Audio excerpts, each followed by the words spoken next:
From Kathryn Rooney Vera, Chief Strategist at Bold Tech Capital. All right, Kathryn.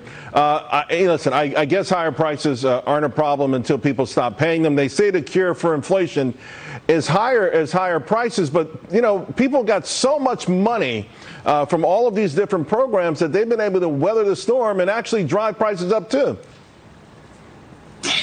Sure, it's a self-fulfilling cycle, Charles, if you think about it. We had the pandemic, which shut down production, and then we had a voracious V-shaped recovery as the reopening unfolded. And we saw too much demand with too little supply. There wasn't enough stuff for people to buy.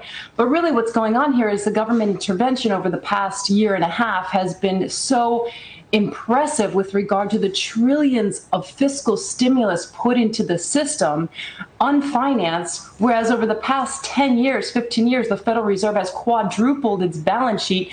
The point here is that we have stimuli from all ends. We have fiscal, right. We have monetary.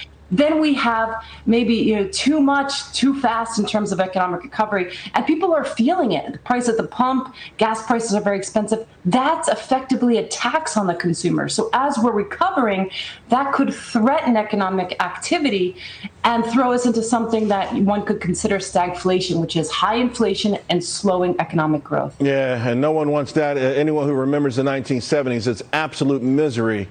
Now, when President Biden or Jen Psaki suggests there's nothing they can do, and even go as far as to say they want to go after unscrupulous price gouging, aren't they really deflecting from the fact that from the very next day after President Biden was elected, crude oil prices went up and they haven't stopped because we get back to what you said, supply and demand. If you go to war with supply, if you say you can't drill in certain areas, if you say we're going to go after you, we're going to mitigate, limit to what you want to do. Yesterday, Exxon said they may give up drilling on some of their biggest projects. Less supply, more demand. How about if they just ease up a little bit, just a little bit? Instead of asking OPEC to pump more, let American producers pump more. Give them a break right now. We're not going to shift to solar tomorrow. Wouldn't that be a logical way to do this?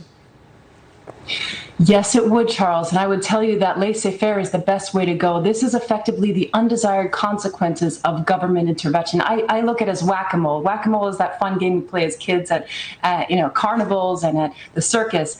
It's kind of like when government tries to repress one part of the economy finds an escape valve somewhere else and then tries to whack that area.